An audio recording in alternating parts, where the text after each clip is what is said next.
This story is titled, I Canceled My Wedding and Uninvited My Ex-Fiancée from Her Once-in-a-Lifetime Dream Vacation After Finding Out She Cheated on Me. When my ex found out, she flipped out, calling me an asshole for doing this to her with her friends, telling me to go off myself. But now, the truth comes out. Hey everyone! Before we jump into today's video, I need your help. We've noticed the channel is losing some traction, and subscribing is one of the best ways you can support us. It's quick, free, and it helps us keep bringing you awesome content. Your support means the world. Let's keep this channel growing together. Thanks so much. Now let's start the video. Hey Reddit, I never thought I'd be one of those people pouring their drama online, but I feel like I just need to vent. Maybe it's because everything that happened is still so fresh in my head, and I can't stop replaying it over and over. So here we are. I don't expect sympathy or validation, but if someone out there can relate or even get a laugh out of how spectacularly this whole thing imploded, then cool. I guess I should start at the beginning. I'm a 26-year-old guy, ex-military, now working a pretty solid job that sometimes requires me to travel. Nothing crazy, but I'm gone for a week or so, maybe once or twice a month. I'd been with my ex-fiancée, let's call her Sarah, 24, for about 3 years. When we started dating, everything was great. You know that feeling when you meet someone and you're like, damn, this is it. That's how I felt about her. Sarah was sweet, funny, and ambitious in her own way. She worked a decent job and had big plans for her future. Honestly, I thought we were the dream team kind of couple. My friends liked her, my family loved her, and I was proud to call her my girl. Marriage felt like the natural next step. So last year, I proposed to her. Nothing crazy, just me, her, and a nice dinner followed by a walk under the stars where I got down on one knee. She cried, said yes, and it was probably one of the happiest days of my life. From then on, I was all in. I worked extra hours, saved up, and started planning a wedding that I hoped she would remember forever. I'm not rich, but I'm careful with my money. I budgeted every detail, from the venue to the food to the decorations. Sarah was all about it. She loved wedding planning, spending hours looking at Pinterest boards, researching dresses, and planning our perfect day. But the thing she was most excited about? The honeymoon. For as long as I'd known Sarah, she'd talked about this one country she'd always dreamed of visiting. I won't say the exact place because I want to stay anonymous, but it's one of those stunning, exotic destinations that shows up on travel magazines and top 10 bucket list trips articles. She always called it her once-in-a-lifetime trip. So, I made it happen. I booked a 10-day honeymoon with 5-star hotels, excursions, and everything she dreamed of. It cost me a lot, close to $7,000 just for the trip, but I wanted it to be perfect for her. She cried when I showed her the booking details, and seeing her that happy made me feel like all the hard work was worth it. Fast forward to about a week ago. Our wedding was scheduled for the 12th, and I was feeling nervous, but the good kind of nervous. I was excited to marry the woman I loved. Everything seemed like it was coming together. Then, that message came. It was a Thursday afternoon. I remember because I had the day off work to tie up some last-minute details. Sarah was in the shower, and I was sitting at the table going over vendor contracts for the wedding. Her phone, which was charging on the counter, buzzed. Normally, I wouldn't pay attention to her phone. I'm not a jealous guy, and I trusted her. But this time, the screen lit up, and I happened to glance over. The message said, period. Have you told my name about what you did with her ex-boyfriend? If you don't do it tonight, I will tomorrow. I froze. I read it twice, trying to process what I'd just seen. My first thought was, what the hell is this? I didn't want to jump to conclusions, but something about the wording made my stomach drop. It wasn't a joke. It wasn't some random message. It felt serious. I picked up the phone and stared at the sender. It was Sarah's sister. Let's call her Emily. Now Emily and I have always gotten along. She's married to my best friend, and she's never been one for drama. For her to send something like that, I knew it wasn't good. When Sarah came out of the bathroom, hair still wet and wrapped in a towel, I confronted her. I tried to play it cool at first. I showed her the message and asked, "What's this about?" Her reaction told me everything. She looked at the phone, then back at me, and her face went pale. She tried to smile and brush it off, saying something like, "Oh, you know Emily. She's always trying to stir up drama. Don't worry about it." But I wasn't letting it go. I said, "Sarah, seriously, what is she talking about?" Her face changed then. She got defensive. She rolled her eyes and said, "Fine, you want the truth? I ran into my ex at the bachelorette party. Nothing happened. Emily's just being a bitch." At that moment, I wanted to believe her. I wanted to be the kind of guy who trusts his fiancée and doesn't overthink things. But something about the way she said it didn't sit right with me. Her tone was too flippant, too dismissive, so I dropped it for the moment. I didn't want to start a huge fight right then and there, but my gut was screaming at me that something was wrong. That night, after she fell asleep, I did something I'd never done before. I went through her phone. I felt sick as I did it, like I was betraying her privacy, but I had to know. I had to know if I was being crazy or if there was something more. And what I found destroyed me. There were texts, hundreds of them, pictures, videos. The messages went back years. They started right around the time we got together, and they kept going. Every single time I'd gone on a work trip, she'd hooked up with her ex. There were messages like, When does he leave again? I miss you. I can't wait to see you tonight. One picture stopped me cold. It was of them in our bed. At that moment, I felt like I couldn't breathe. It's like my whole world shifted. Everything I thought I knew about Sarah, about our relationship, was a lie. I sent all the evidence to my phone, put it down, and just sat there in the dark, trying to process what I'd seen. I didn't sleep at all that night. My mind was racing, my heart was pounding. By the time the sun came up, I knew what I had to do. The next morning, I sat there watching the sun come up through the window, my mind a complete mess. I hadn't slept at all. The phone with all the evidence was sitting on the table in front of me like some kind of bomb.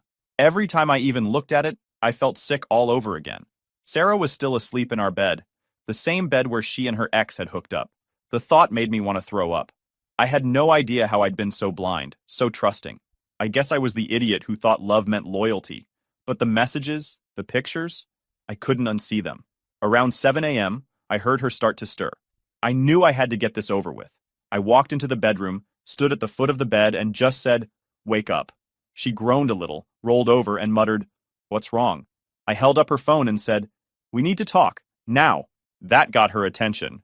She sat up, brushing her hair back from her face and squinting at me. "Why are you holding my phone?" I don't know what it was, but her calm, sleepy voice made something snap in me. I didn't yell. I didn't scream. I just said, "I know everything, Sarah."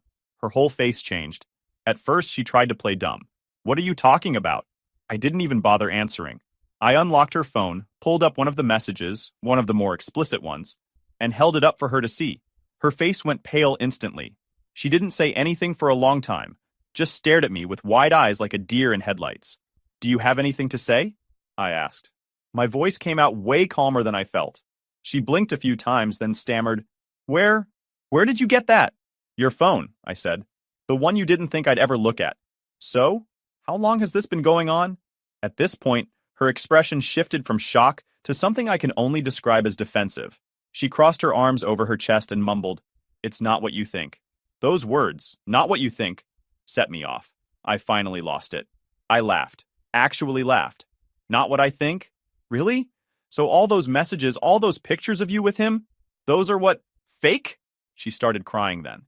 I don't know if they were real tears or just part of her attempt to manipulate me, but I wasn't falling for it. Between sobs, she said the same bullshit cheaters always say, "It didn't mean anything. I still love you." "You don't get to say that," I shot back.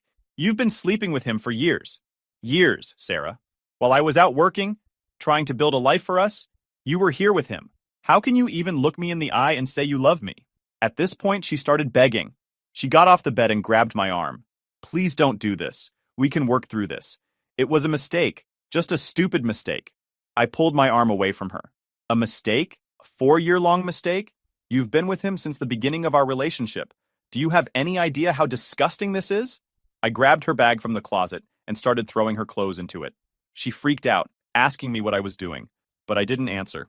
I was done. "Where am I supposed to go?" "I wanted her out of my sight," she wailed.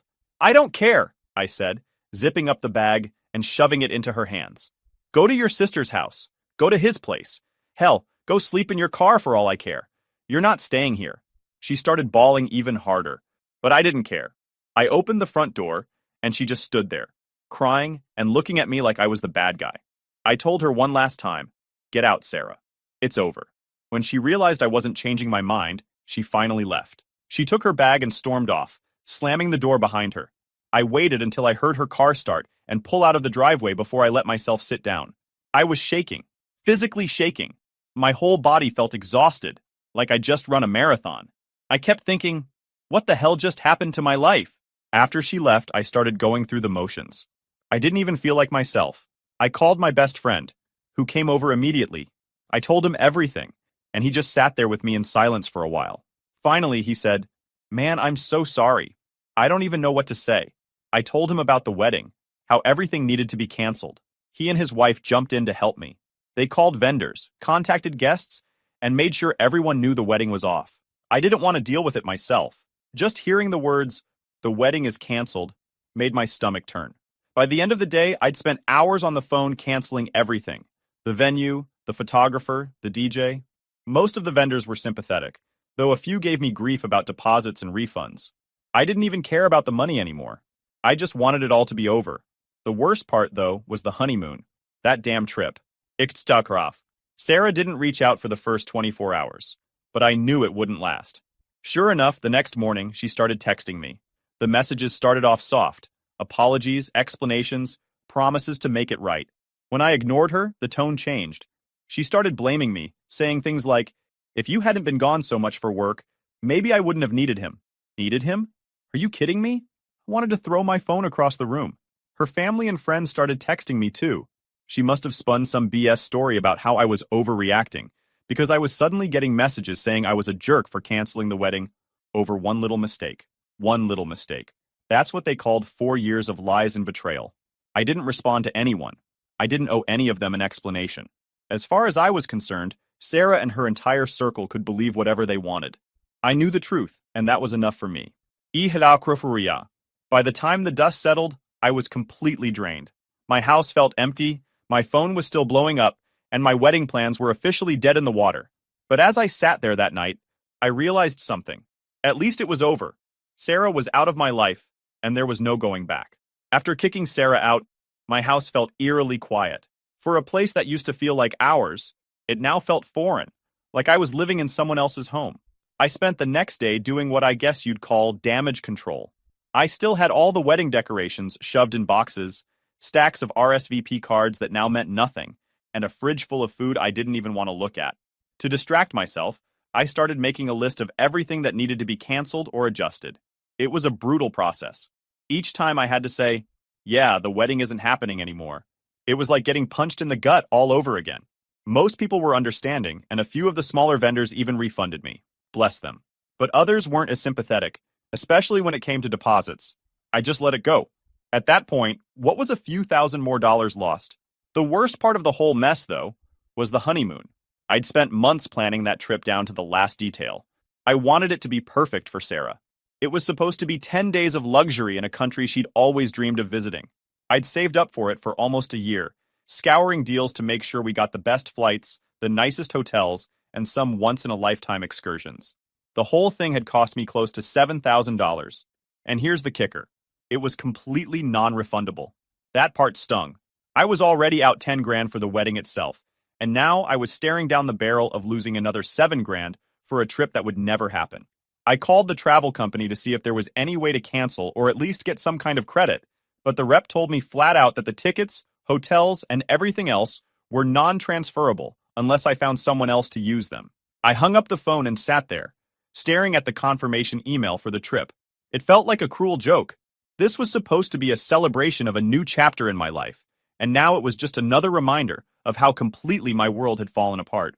I thought about eating the cost and just letting the trip go, but the idea of wasting all that money made me sick. That's when it hit me. I could give the trip to someone else. At first, I wasn't sure who I'd even offer it to. Most of my friends either had kids, couldn't take off work, or didn't travel much. Then I thought about my best friend and his wife. Let's call them Mike and Emily. Mike had been my best friend since high school. He was the guy who'd always had my back no matter what. When I was deployed overseas, Mike was the one who checked in on my family and kept them updated. When I got home and felt like I didn't fit in anywhere, he was the one who sat with me on long drives and let me talk through it all. Mike and Emily got married young. Emily was actually Sarah's sister, which complicated things a little, but I trusted her. She was the one who'd sent the message that blew everything up in the first place. She'd caught Sarah cheating at the bachelorette party and gave her a chance to confess to me. Emily didn't have to do that, but she did, and that counted for something. They'd been married for years and had 2 young kids, but they'd never had a real honeymoon. They got married quickly after high school, when Emily found out she was pregnant, and they'd been grinding ever since. Mike worked long hours, Emily stayed home with the kids, and their idea of a vacation was going to the park for a picnic on Mike's day off. They deserved something good, and I figured if anyone should get that trip, it was them. I texted Mike that night. Hey man, weird question. Can you and Emily take off work for 10 days? I've got a trip you might be interested in. Mike called me a few minutes later, completely confused. What kind of trip are we talking about? I explained the situation as briefly as I could. The honeymoon was already paid for, Sarah wasn't going, and I didn't want it to go to waste. I told him I wanted him and Emily to take it. At first, Mike tried to turn me down. Dude, no. You spent all that money. You should go, even if it's just by yourself. I laughed bitterly. Trust me, the last thing I want to do is sit in some romantic honeymoon suite by myself. I just spend the whole time feeling sorry for myself. You and Emily should take it. You guys deserve it. Mike got quiet for a second. Are you sure? This is a huge thing to give up, man. I'm sure, I said. It's already paid for. If I don't do something with it, I'm just throwing money in the trash. He told me he'd talk to Emily and call me back. 10 minutes later, they were both on the phone. Emily was crying. Happy tears this time. She kept saying, "Are you serious? This is way too much. We can't take this." But I insisted. Consider it my way of saying thank you for being there for me. You saved me from marrying someone who didn't deserve me. Take the trip and make some good memories for yourselves. Eventually, they agreed. I forwarded them all the details and spent the next few hours on the phone with the hotel and airline to transfer everything into their names. It wasn't easy, but after jumping through a few hoops, it was done. Mike and Emily were officially set to leave for their dream vacation. The next morning, I woke up feeling a little better. For the first time in days, it felt like I'd done something positive with this mess. Mike sent me a text that made me smile. "You're a good man, brother. We'll make the most of this. Promise." But of course, the peace didn't last long. I don't know how Sarah found out about the trip, but when she did, she lost it. The text started rolling in around noon. "How could you do this to me? That's my dream trip. You're a selfish asshole!" By the time I got to the third or fourth message, she'd gone from angry to desperate. "Please don't let them go. That trip was supposed to be ours. I can't believe you do this to me." I ignored every single one. I was done with her. Then the messages from her friends started coming in. They called me names, told me I was a jerk, even said I was ruining her life. I didn't respond to any of them. What was the point? Sarah had made her choices, and now she was dealing with the consequences. It didn't take long for the situation to escalate after Sarah found out about the trip. At first, it was just the texts, dozens of them. I ignored every single one, but it was like she couldn't stand not getting a reaction. She went from rage to desperation and back again in a matter of hours. The next morning, I woke up to a voicemail from her. Her voice sounded frantic, almost unhinged. "Why are you doing this to me? That's my dream vacation. You're punishing me because you're hurt. But this isn't fair. Don't let them take my trip." Her trip. That phrasing stuck with me. The entitlement in her voice almost made me laugh. Like, did she forget what she did? Did she think I was just going to hand her a reward after what she pulled? But it didn't stop there. Sarah must have told her friends her version of the story, probably something that made me sound like the villain, because they started chiming in too. The group chat with Sarah's friends, which I hadn't even thought to leave yet, suddenly lit up. "Wow, can't believe you'd do that to Sarah. You're such a jerk. You're heartless. After everything she's been through, you took that away from her? I hope you rot. No wonder she cheated on you." That one hit me harder than I care to admit. I left the group chat without saying a word and muted my phone. I wasn't about to let a bunch of people who didn't know the whole story get under my skin, but the anger was still simmering inside me. I knew Sarah had twisted things around to make herself look like the victim, and I wasn't about to let that slide. Ik couldn't be some. Later that day, Emily called me. So Sarah showed up at my house this morning." My stomach dropped. "What?" "She was banging on the door at like 8 a.m., screaming for me to tell her where the trip is booked, what flights we're on, everything. She's losing her mind." I groaned. "What did you say?" "I didn't open the door," Emily replied. "I just told her through the window that she needed to leave. She started yelling about how I stole the trip from her. Mike called the cops when she wouldn't stop." I felt a mix of relief and embarrassment. On one hand, I was glad Emily didn't let Sarah intimidate her. On the other hand, I couldn't believe Sarah was causing this much chaos over a vacation. "Is she gone now?" I asked. "Yeah, the cops showed up and she finally left," Emily said. "But listen, you should know something. She was yelling a lot of stuff while she was outside. Stuff like how she never loved you and how she was just using you. I think the neighbors heard everything. And, our doorbell camera got it all." I went quiet for a moment. "She said that on camera?" "Yep. Emily confirmed. The whole meltdown is recorded. I'm guessing she didn't realize we had a camera pointed at her.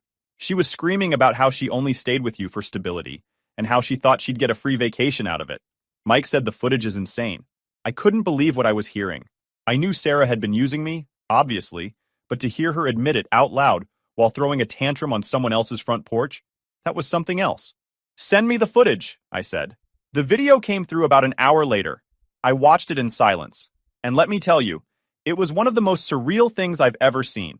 There was Sarah, standing on Emily's front porch in sweats and messy hair, yelling like a crazy person. Tell me where the flights are, Emily. That trip was supposed to be mine. I deserve it. He's a loser. He was lucky I even stayed with him. I was using him anyway. You stole my vacation. It was all there, clear as day. I watched her stomp around, wave her arms, and scream about how she never loved me, and how it was just supposed to be fun, before the cops showed up and calmed her down. And the craziest part? Emily's doorbell camera had crystal clear audio. When I finished watching the video, I didn't know whether to laugh or be angry. Here was Sarah, the woman I'd almost married, completely unhinged on someone's front porch because she couldn't stand the idea of someone else taking her dream trip. It was pathetic. I didn't plan on sharing the video with anyone, but Emily had other ideas. People need to know who she really is, she said. She's out here telling everyone you're the bad guy while throwing tantrums like this? Oh.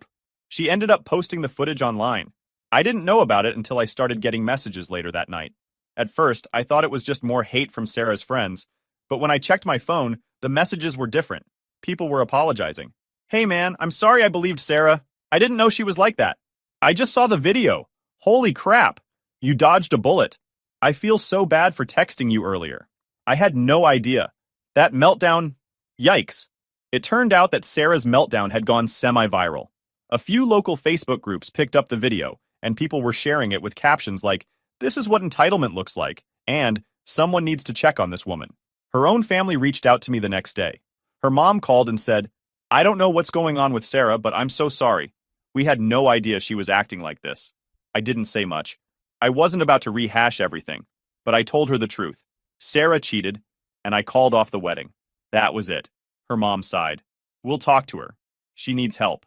The final straw, though, was Sarah's ex showing up at my house. It was late, around midnight, when I heard someone pounding on my door. I looked through the peephole and saw him standing there, clearly drunk, swaying a little and mumbling to himself. I opened the door just enough to talk to him. "What the hell do you want?" He pointed a finger at me and slurred, "You ruined her life, man. You think you're a big man now, huh?" I kept the door half closed. "Get off my property." But he didn't.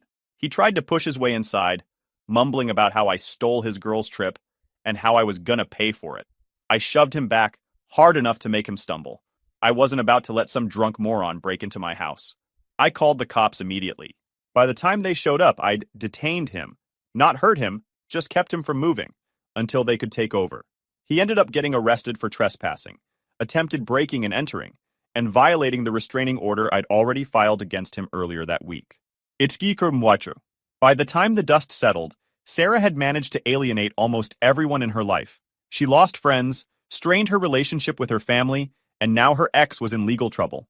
Meanwhile, Mike and Emily were getting ready to leave for the dream trip that Sarah thought belonged to her. I won't lie. I felt a small sense of satisfaction knowing karma had finally caught up to her. Point. The days after Sarah's meltdown felt oddly quiet. It was like a storm had finally blown through, and all I was left with was the wreckage to clean up. My phone stopped buzzing with hateful messages, and for the first time in what felt like weeks, I could breathe. Sarah had finally gone silent, and I wasn't about to complain. I still had a lot to deal with, though. First, there was the house. I couldn't stand the thought of being surrounded by all these reminders of her. Our photos, her favorite coffee mug, even the stupid little throw blanket she bought for the aesthetic. It was like my entire space was tainted. So I started purging. I spent an entire Saturday going through the house, room by room. Every picture of us? Gone. Her clothes and leftover toiletries in the bathroom. Bagged up and left outside. I even threw out the bedding because honestly, I couldn't look at it without getting flashbacks to the screenshots of her and her ex. A few days later, I got an unexpected call from Sarah's mom. I debated ignoring it, but curiosity got the better of me. I answered, and she immediately started apologizing. "I don't know what's wrong with Sarah," she said. "I didn't raise her to act like this." I wasn't sure how to respond, so I just said, "It's not your fault. People make their own choices." She sighed. She's been a mess ever since everything happened. She lost her job. Apparently her boss saw the meltdown video online, and most of her friends have distanced themselves. That surprised me. She lost her job? Yeah, her mom admitted.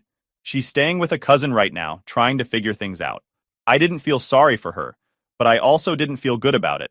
I guess I just felt neutral. She'd made her choices, and now she was living with the consequences. Anyway, her mom continued, I just wanted to say I'm sorry for everything she put you through. You didn't deserve that. Thanks, I said, and I meant it. I appreciate you saying that. It was a short call, but it gave me a weird sense of closure. Sarah's life was falling apart, but it wasn't my problem anymore. I'd walked away, and that was all that mattered. The last piece of the puzzle was myself. I realized I'd spent so much energy dealing with Sarah's drama that I hadn't really thought about what I needed to do to heal. A week later, Mike and Emily came back from their trip. They looked happier and more relaxed than I'd ever seen them. Emily hugged me as soon as she saw me and said, "That trip was the best thing that ever happened to us. You have no idea how much we needed it." Mike handed me a little souvenir, a carved wooden figure from one of the local markets, and said, "Consider this good luck for the next chapter." "Next chapter?" I asked. "Yeah," he said, clapping me on the back. "The part where you move on and start building a life you actually want." I looked at the little figure in my hand and smiled. Maybe he was right. That night, I sat alone in my quiet, newly purged house and realized something. I wasn't sad anymore. I wasn't angry either. I was just free. Sarah was out of my life, her toxicity no longer weighing me down, and for the first time in years, I felt like I could do whatever I wanted. It wasn't the life I'd planned, but maybe it was the life I needed. This story is titled, They Claimed I Wasn't Their Dad, so I stopped acting like one, took my truck and left, but now they're desperate to get me back. Hey everyone! Before we jump into today's video, I need your help. We've noticed the channel is losing some traction, and subscribing is one of the best ways you can support us. It's quick, free, and it helps us keep bringing you awesome content. Your support means the world. Let's keep this channel growing together. Thanks so much. Now let's start the video. Alright Reddit, never thought I'd be typing this out, but after spending the last 3 hours reading posts about stepdads getting screwed over, I figured maybe sharing my story might help some other poor bastard avoid the shit show I went through. Warning, this is going to be long AF and probably full of typos, because I'm running on zero sleep and typing this on my phone in my truck. I'm 41, male now. Been driving trucks since I was 23. Started with nothing but a CDL and a dream of owning my own rig someday. Worked my ass off, lived in that truck, saved every penny until I could buy my own Peterbilt. Was doing pretty good too. Had my own route, regular customers, even started building a decent savings. No wife, no kids, just me and my dog living the dream on the open road.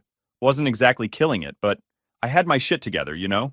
Owned my truck outright, had a small apartment I barely used, and enough extra cash to treat myself to a good steak dinner when I felt like it. Not bad for a guy who grew up in a trailer park with nothing. First off, you gotta understand how this whole mess started. It was 2015, and I was at PetSmart buying food for my German Shepherd Ghost. Normal Thursday afternoon, nothing special. Ghost was this big goofball I'd rescued a year before. Best decision I ever made, but that's pretty much the only good decision in this story, lol. So I'm there comparing prices on dog food, shit's expensive, right? When this kid literally slams into my legs at full speed. I mean, this little dude was booking it.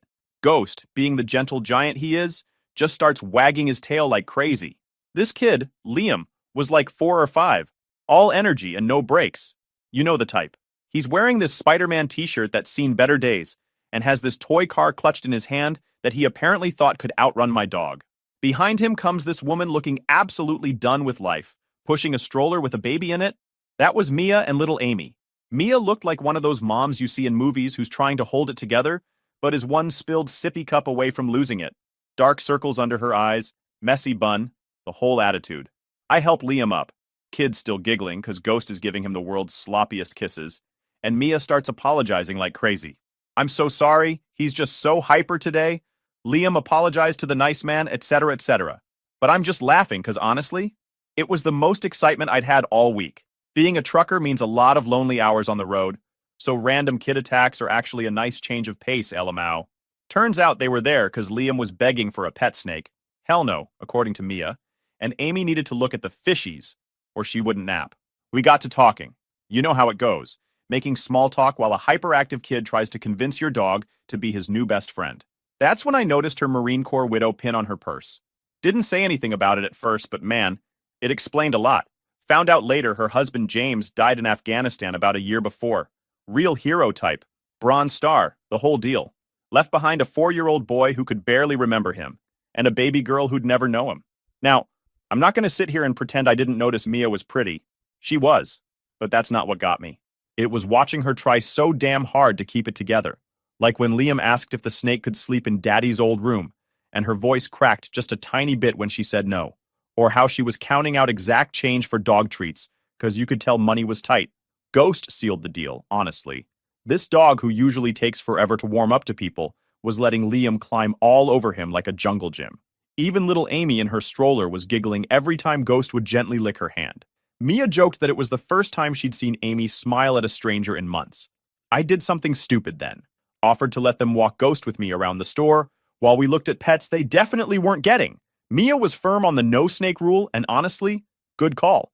Liam was over the moon, holding Ghost's leash, with me right there, obviously, and Mia actually relaxed a little. We ended up exchanging numbers. For doggy playdates, she said, half joking. But I think we both knew what was up. Looking back now, sitting in my truck with Ghost's gray muzzle on my lap, I wonder if he knew. That dog always was smarter than me.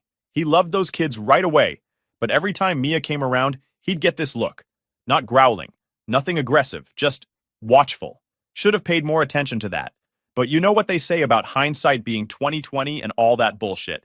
Guess your dog can't protect you from your own stupid decisions, even if he tries.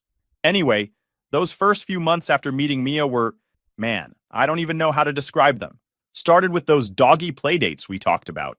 I'd bring Ghost to this little park near their apartment complex, and Liam would literally vibrate with excitement every time he saw us pull up in my truck. Kid loved that truck BTW. Thought it was the coolest thing ever that I drove a monster truck. It's just a regular Peterbilt, but try telling that to a 4-year-old LOL. Here's where I made my first mistake. Started adjusting my routes to be home more. Any trucker reading this knows that's basically throwing money away.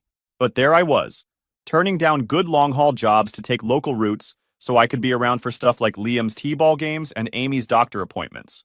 Mia was struggling bad with money. Never asked directly for help, but you could see it. Apartment was always freezing in winter because she was saving on heat. Kids wearing clothes that were a bit too small. One time I noticed Liam's shoes were literally held together with duct tape. So yeah, I stepped in. What else was I gonna do? Bought Liam new shoes. Kid cried when I got him light-up ones. Fucking broke my heart. Started accidentally bringing over extra groceries. That kind of thing. Mia tried to refuse at first, but you try saying no when your kid's jumping around in his first new shoes in months. Got serious pretty quick after that. Started staying over more and more. Ghost loved it. Dog had 2 kids to play with and a bigger space to roam. I'd come back from shorter runs, and they'd all be there waiting. Even Amy started warming up to me. Went from crying whenever I got near her to demanding bedtime stories. First time Liam called me dad, I was under my truck doing maintenance. Kid was watching me work, handing me tools. Wrong ones usually, but hey, he was trying. Dropped a wrench on my finger and swore. He giggled and said, "Dad, you said a bad word, just casual, like he'd been calling me that forever." I played it cool, but man, inside I was a mess. Good mess, you know? Went out that weekend and bought one of those world's best dad mugs. Dumb, right? Still have it in my truck. Can't bring myself to throw it out. Mia and I got married about a year after meeting. Nothing fancy. Courthouse wedding because I had a delivery that afternoon. She didn't want a big thing anyway. Said her first wedding had been enough of a production. But I was too busy playing Superman to notice. Got a bigger place. Nice house with a yard for Ghost and the kids. Started a college fund for both kids. Separate accounts under my name, thank God. Worked my ass off to provide everything they needed, and most of what they wanted. You know what's funny? Other truckers used to give me shit about being whipped, missing out on the good routes, rushing home for dance recitals and parent-teacher conferences. But I was proud of it. Proud that Amy would FaceTime me to show off her art projects. Proud that Liam wanted me to teach him about engines. Proud when other parents at school events would say what a great dad I was. Ghost was living his best life too. Had his own spot on the couch, that Mia hated but tolerated. Followed the kids everywhere, even had playdates with the neighbors' dogs. But he never quite warmed up to Mia.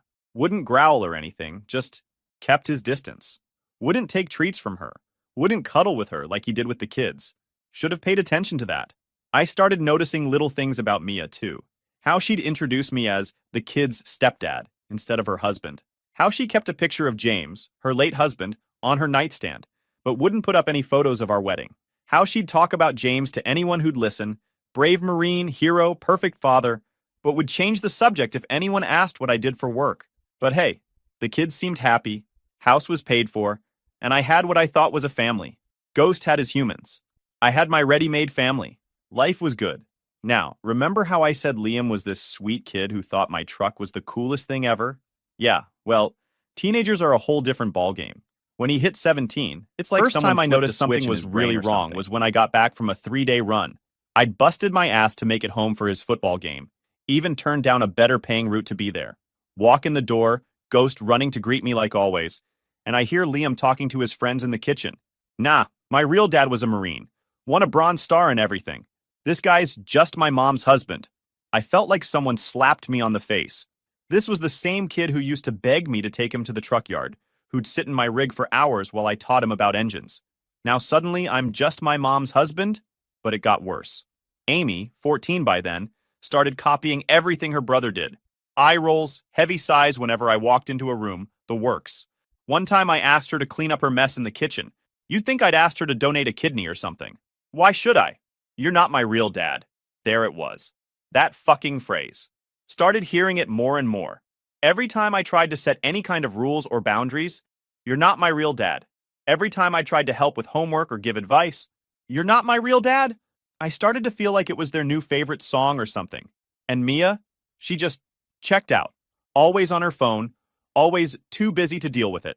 One time I actually heard her on the phone with her friend, laughing about how the kids were just going through a phase and how they obviously missed their real father. Real father? They don't even remember him. Like I hadn't been the one there for every fucking thing for the past 8 years. The worst part? I started noticing how Mia would talk about me to her friends. Oh, he's on the road a lot. Or he drives trucks, always said in this apologetic tone, like she was embarrassed. Meanwhile, she'd talk about James, dead husband, like he hung the moon. James was a war hero, and James would have wanted this and that. Even started affecting my relationship with Ghost.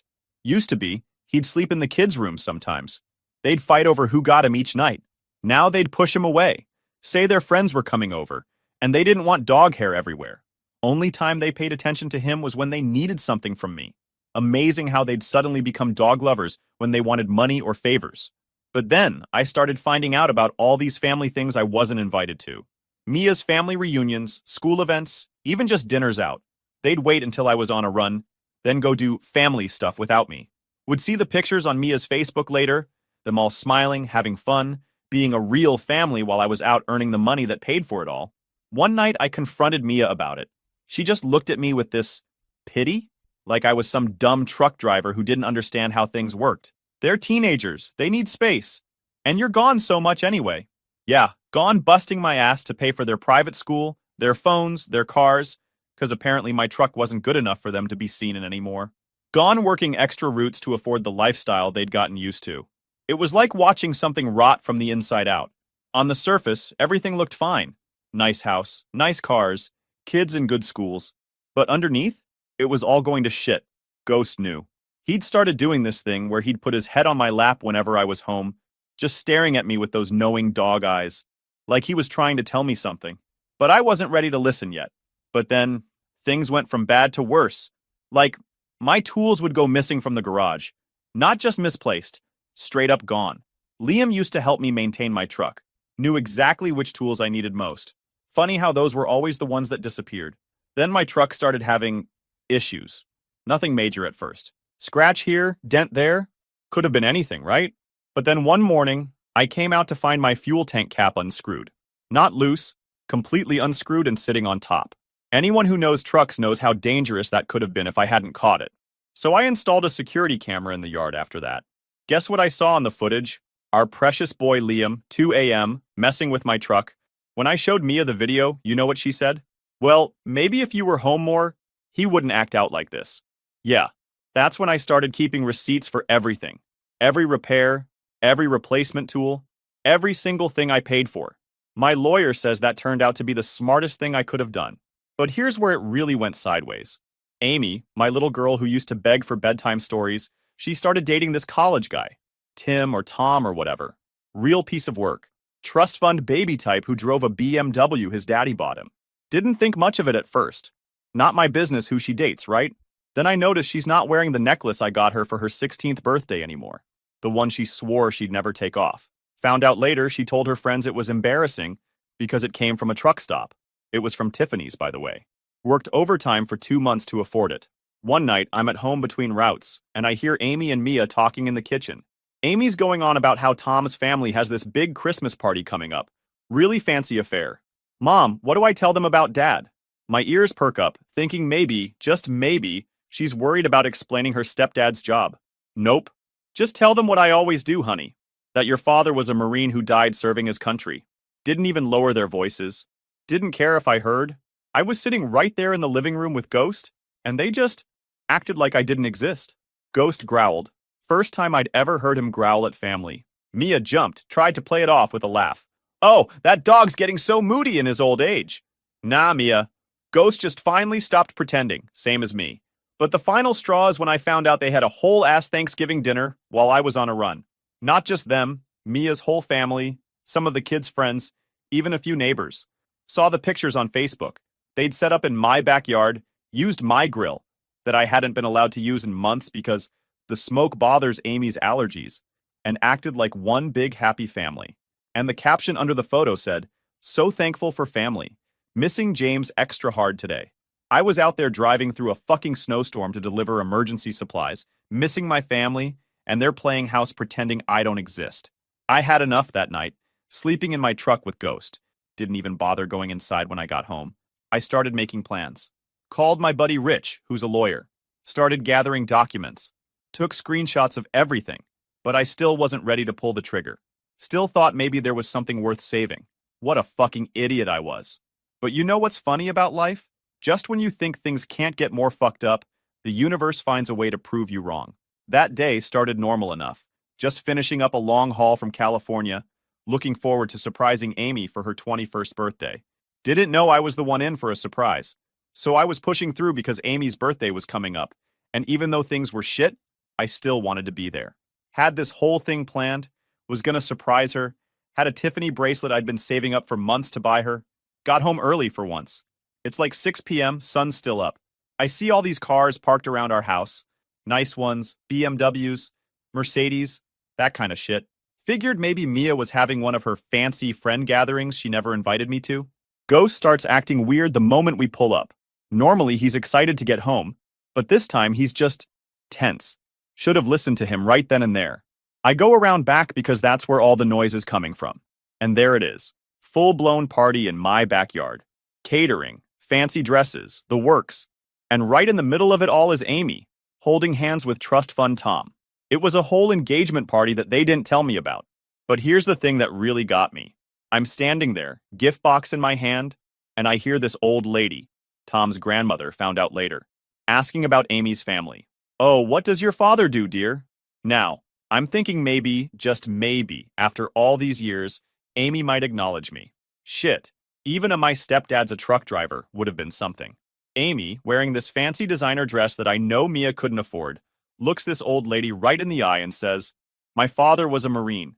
He died in Afghanistan when I was a baby. He was a hero." Mia's standing right there, nodding along, proud as can be.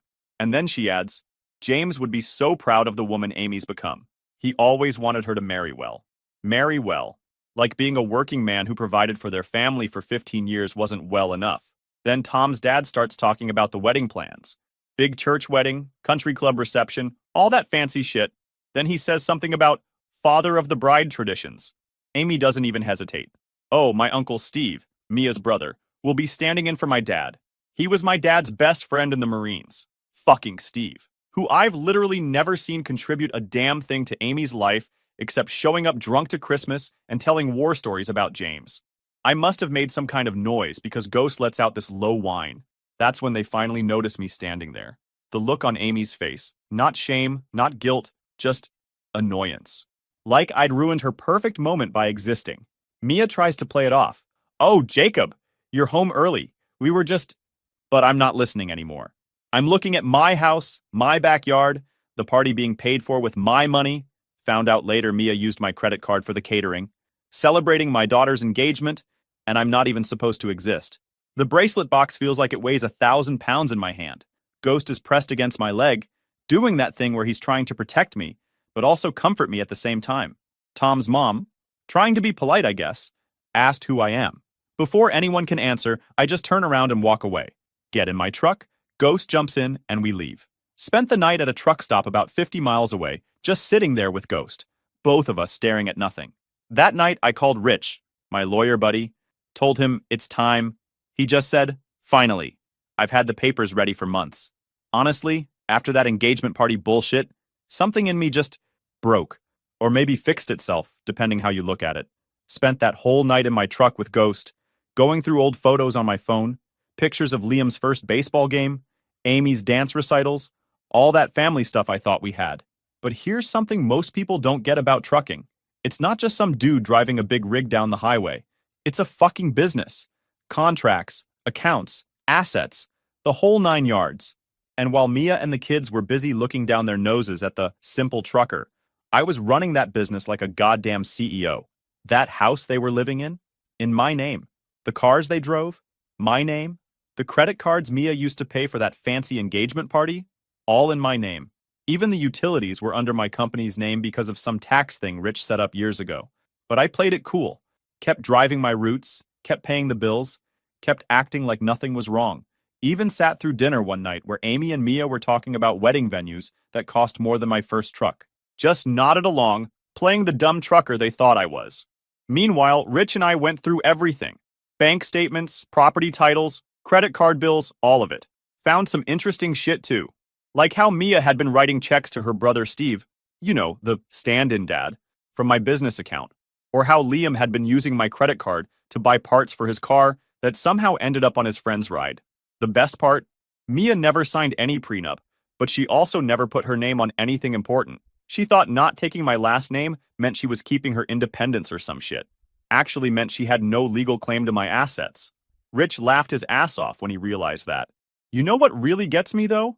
While all this is going down, they're still acting like I'm the bad guy. Liam's still messing with my truck. Caught him on camera again, trying to sugar the gas tank this time. Amy's still playing the poor, fatherless bride card to Tom's family. And Mia's still running her mouth to anyone who'll listen about how her first husband was such a hero. One night, I'm sitting in my study doing paperwork, running my own fleet now. Got 2 other drivers working for me. And I hear them in the kitchen. They're laughing about something, and Mia goes, well, at least the wedding will be paid for. It's not like he knows how to hide money. He's just a trucker. Ghost, who'd basically moved into my study with me at this point, looks up at me like, you hearing this shit, Dad? I just patted his head and kept working on transfer paperwork with Rich. What they didn't know is that I'd been moving money around for months. Legal-like, all above board. Rich made sure of that. But strategic. Setting up new accounts, redirecting business income, canceling credit cards, and creating new ones they didn't know about. Even started a whole new LLC for my growing fleet. The day everything was ready, I took Ghost for a long walk. Had to think about what I was about to do. Wasn't just about revenge. It was about taking back what was mine. My dignity. My self-respect. My life. You know what finally convinced me? Saw Amy showing off her engagement ring to her friends in the backyard. Big fancy thing that probably cost more than most people make in a month. She's going on about how she's finally going to have a real family once she marries Tom. That night, I made one last call to Rich. Do it. The plan we'd spent months putting together was finally going into motion. And let me tell you something about patience. You ever watch one of those nature documentaries where a predator just waits patiently, letting their prey think everything's fine until the perfect moment to strike? That was me that Tuesday morning. Told Mia I was heading out for a 3-day run the night before. She probably thought I was off being a good little trucker, earning more money for precious Amy's wedding. Hell, Liam was probably already planning what part of my rig to fuck with next. What they didn't know? I was parked just an hour away at my buddy's yard, watching everything unfold through the security cameras I'd installed. And boy, what a show it was. The lawyer Rich timed everything perfectly. The courier showed up right as Mia was having her morning coffee. 3 thick envelopes, each one a different kind of fuck you. Should have seen her face when she opened that first package. Divorce papers. But not just any divorce papers. We're talking a whole goddamn manuscript of their bullshit. security footage of Liam's little vandalism hobby, bank statements showing Mia treating my business account like her personal piggy bank, screenshots of Amy talking shit about me online while flashing the designer crap I paid for. All of it, documented and notarized. Then came the eviction notice. Mia always acted so high and mighty about keeping her independence, not taking my last name. Never once bothered to check if her name was on the house deed, though. Funny how that works out. But the cherry on top? That third envelope. Watching her face as she realized every credit card was canceled, every joint account closed, every asset transferred. All perfectly legal, all documented, all gone. Like watching someone realize they've been playing poker with a marked deck, and they just lost everything. The meltdown was biblical. First came Mia's calls, screaming about the wedding and the house and how I couldn't do this to them. Then Liam, trying to act tough about the credit cards like he had any fucking right to them after what he did to my truck. Finally, Amy, real waterworks about her special day being ruined, how Tom's family would think they're trash. Not one word about the years I spent being her dad. Not one "I'm sorry" in sight. Mia tried running to her fancy lawyer friends, but turns out they're not so friendly when they realize their client doesn't have a legal leg to stand on. No joint accounts, no joint property, not even a claim to that overpriced furniture she loved to show off to her friends. All bought with business accounts, all mine. Then Mia's brother Steve shows up, probably thinking he's gonna play tough guy. Remember Steve? The stand-in dad for Amy's wedding? Yeah, he wasn't so tough when my lawyer's associate served him with a cease and desist and a restraining order. Turns out threatening someone who keeps receipts isn't such a smart move. By sunset, Mia's crying to anyone who'll listen, Amy's playing victim on social media, and Liam's still making threats about my truck. Thanks for the written evidence, genius. But here's the best part. I made sure everyone knew why. Rich helped me put together a nice little information package for all their fancy friends and Tom's family. Everything laid out nice and neat. The vandalism, the theft, the lies about being a grieving military family while living off my work. Even threw in some choice recordings of them mocking my job. Tom's family? Old money types, real proper. They didn't take too kindly to finding out their future in-laws were a bunch of grifters. That fancy country club wedding suddenly got fucked up. The next few days I got hundreds of messages, threats, begging, guilt trips, you name it. I didn't answer a single one. Just sat in my truck with Ghost, watching karma do its thing through my phone screen. Drove by the house a week later, moving trucks in the driveway. Guess reality's a bitch when it finally shows up. Now sitting here by the lake where Ghost and I used to take the kids fishing. Ghost's sprawling out in the grass next to my chair, probably dreaming about chasing rabbits or stealing my breakfast sandwich like he did this morning. Been a year since everything went down, and sometimes I still can't believe how much has changed. Funny thing about hitting rock bottom, once you start climbing back up, you realize maybe you needed the fall to appreciate the view. Take my business, for example. Remember those 2 drivers I mentioned? Now there's 6 of us, all running solid routes, all trucks paid for. Amazing what you can do with your money when it's not being bled dry by people who see you as an ATM with legs. Couldn't keep the old house, though.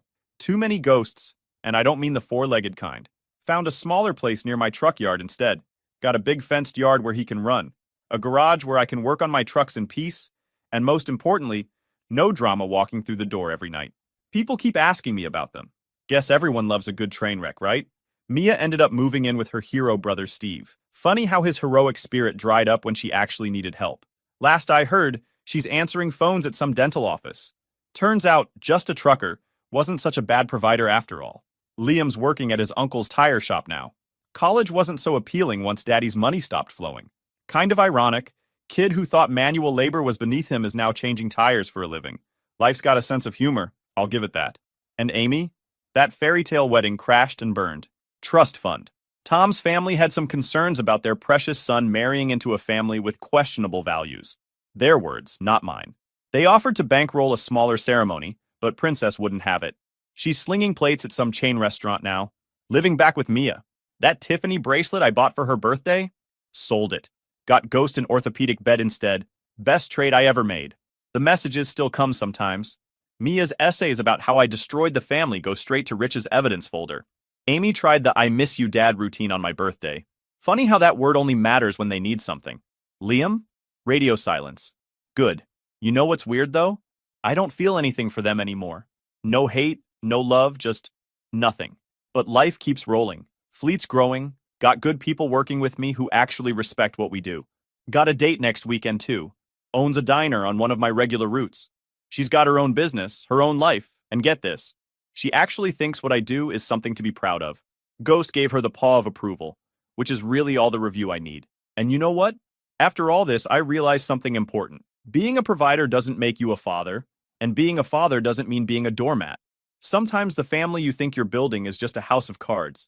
And sometimes, Ghost just dropped his ball in my lap for the 100th time.